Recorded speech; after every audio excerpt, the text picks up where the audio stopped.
Hey, what's happening? Facebook Live. Thanks for joining me. Haha. What's going on? We are live in Georgia, and I am here to cry out to the people. Here's my queen. What's up? Hello. How's it going?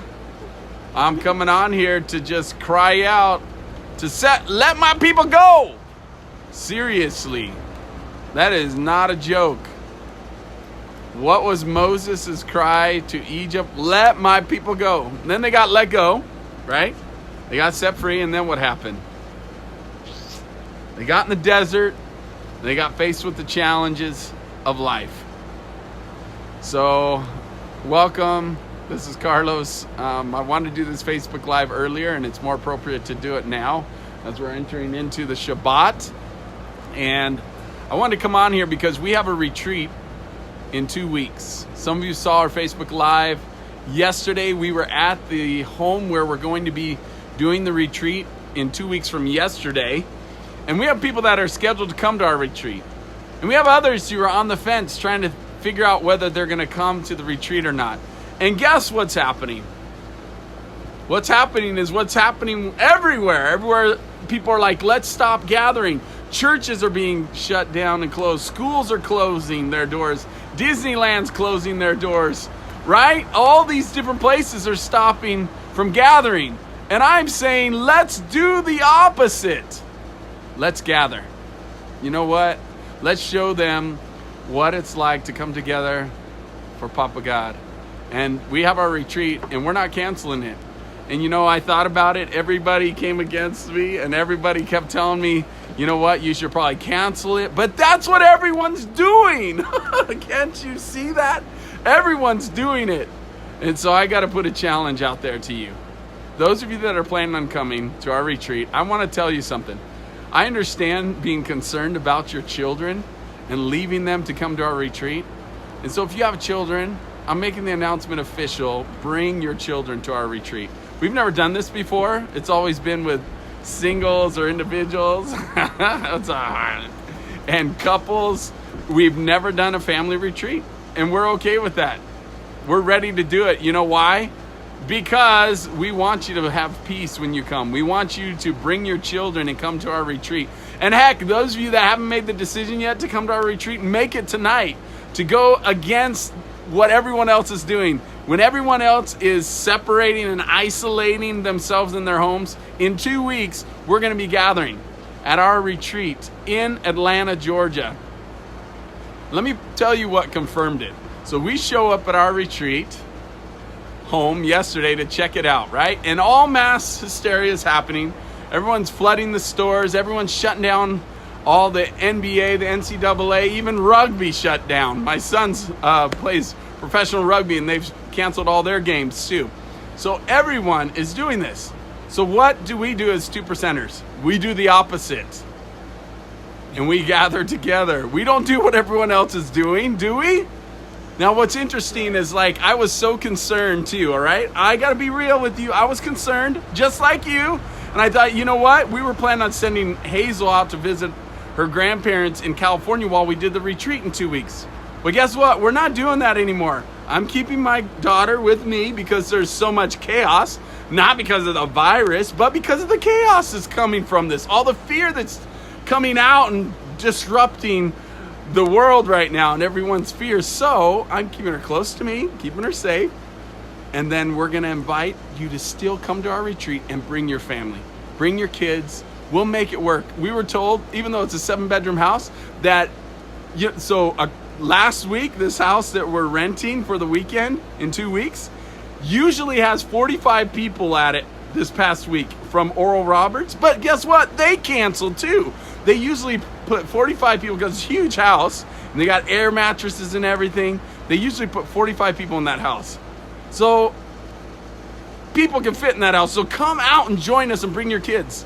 Why do I say this? Because I want to go against everything that the world is doing and show that we can be strong and we can be greater together, and that we understand and we rely on, we stand on the promises of God. Of course, we have wisdom, but we stand on the fact that I believe in Psalms 91.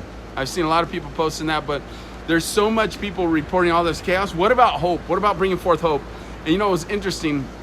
So on yesterday was Thursday. We were confirming that we were going to have the retreat at this home, right? And then a Wednesday morning. So after I get up Facebook Live with you guys, showing you the house, some of you are like, oh, it's so beautiful, I want to come. And more chaos breaks out, right? More churches are shutting down now.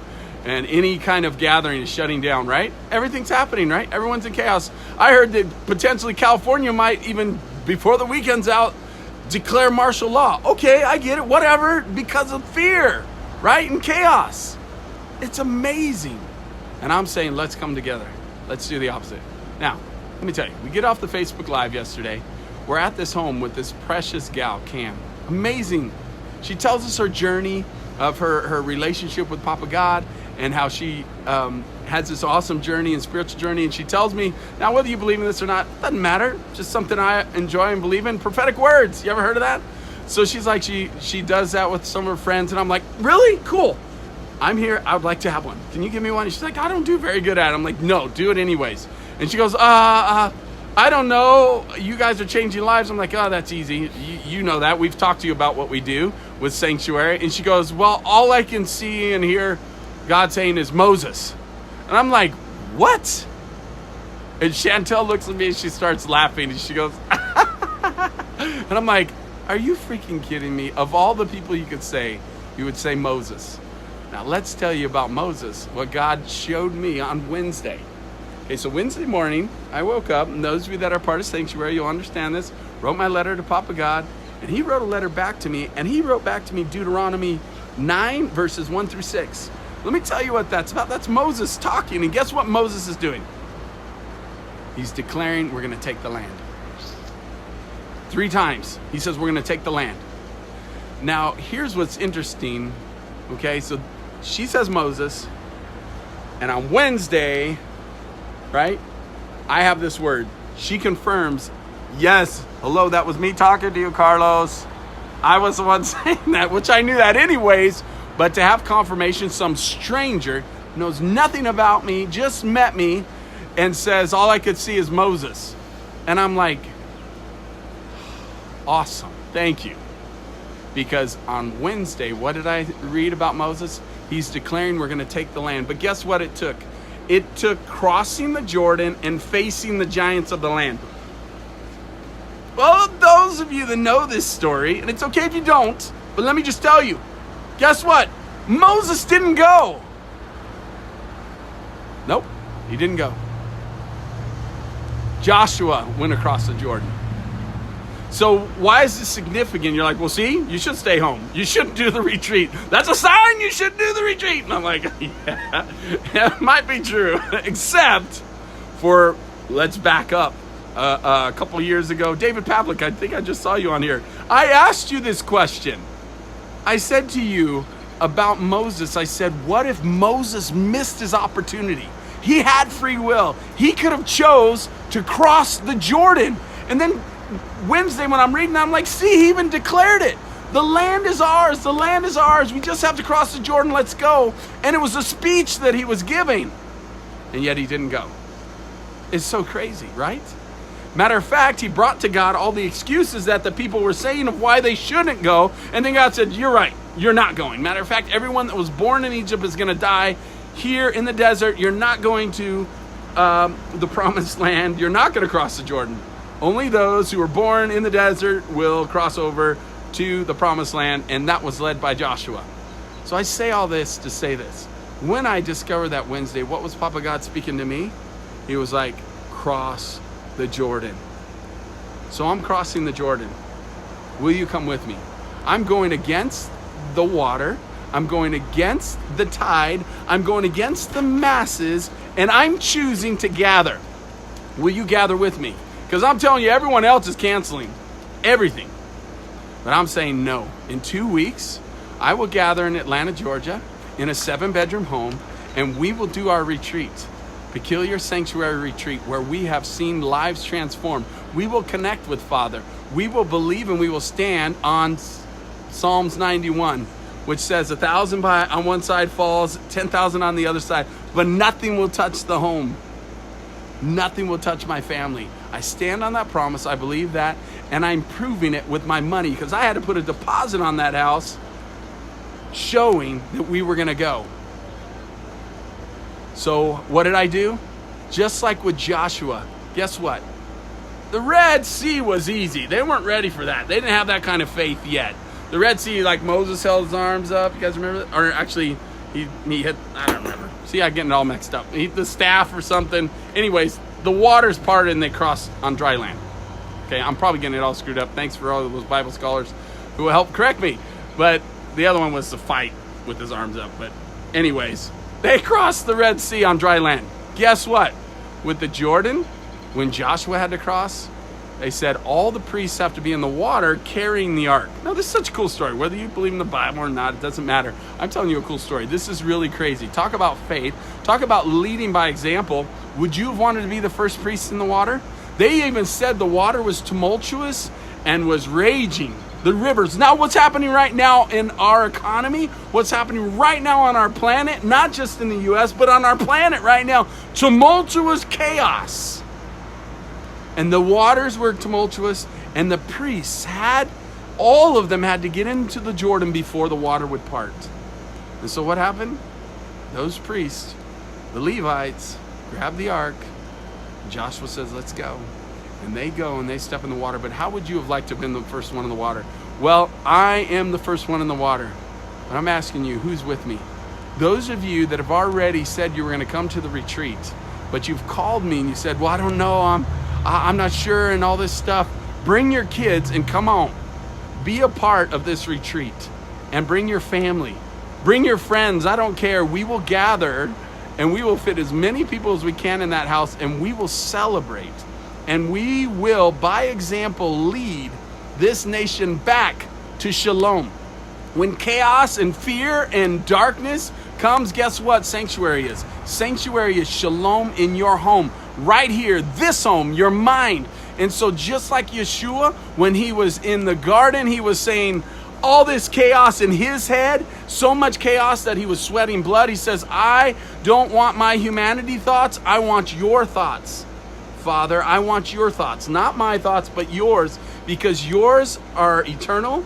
Your thoughts are about my destiny. Your thoughts are about the truth, where humanity thoughts are limited. So who's with me? I'm stepping in the water. I've already paid the money to book this home. Now who's coming with us? 2 weeks from now, we're going to celebrate freedom. We're going to celebrate shalom in this home. We're going to celebrate the promise of God's covenant to keep us safe. Psalms 91. Yes, we're going to be wise. I'm not saying that it's going to be Papa God. And so I just wanted to send this challenge out to you as we're coming into the Shabbat together. Even here, we're having a gathering, right? We're already defying it by being at Kim and Larry LaPlante, which is awesome, here at their home as they've been sponsoring us as we're getting our property here in Georgia. Yeah, I'm here in Loganville, Georgia, and we're having a gathering tonight, doing the opposite, having some 2%ers come together and gather tonight to break bread together, to bring in the Shabbat together, to celebrate together. And in 2 weeks, we're going to do the same thing, and we're going to have a retreat from Thursday to Monday, the 26th through the 30th. Will you join us? Will you go against what everyone else is doing and join us as we step into the waters? Who will step in with me? Are you with me? I'm going to call out some people, huh? Those that said, Carlos, when you need me, I'll be there. I'm saying you can't go to Israel. I know some of you that were going to go to Israel. You can't go to Israel now. So come gather with us in Atlanta. You were planning on a trip anyways, so come on. And let's gather together. Let's celebrate. And let's push back with love and honor and blessing. Let's push back with shalom, the shalom of Papa God. It's time to put a message out there of hope, a message of redemption and freedom, not bondage. Set my captive free, like Moses said. But instead of saying all the excuses that everyone has given me, instead of taking those to Papa God, what I'm saying is let's cross the Jordan. I'm going to choose the way of Joshua, and I'm going to say we're going to take the land. We're going to push through. I'm stepping into the waters. Will you step with me? Will you step with me? Let's watch the waters clear. Let's watch the miracles happen. And let's watch Papa God transform some lives at Peculiar Sanctuary in 2 weeks, March 26th and the 30th. Shabbat Shalom. Thanks for joining me. Thanks for hearing me out. I see some messages on here. Kelly, are you coming? We have some people that are going to come from California, and I hope that they still come. The flights are super cheap right now. Come on now. Tirza? Hey, Mom. Mom, you should come. Why not? Amy, you should come. Tom, come on. I'm saying, what's up? On the current situation, come on. The Gibsons, Dana, come on. Kelly, come on. Cindy, come on. What's happening, yo? Y'all need to come out. I love you. Bless you. I just wanted to say hi to everyone and thank you. Shabbat Shalom. We will see you in 2 weeks. Please message me. Let's do this. And bring your kids. Bring your family. We're having some fun out here. I love you. God bless you.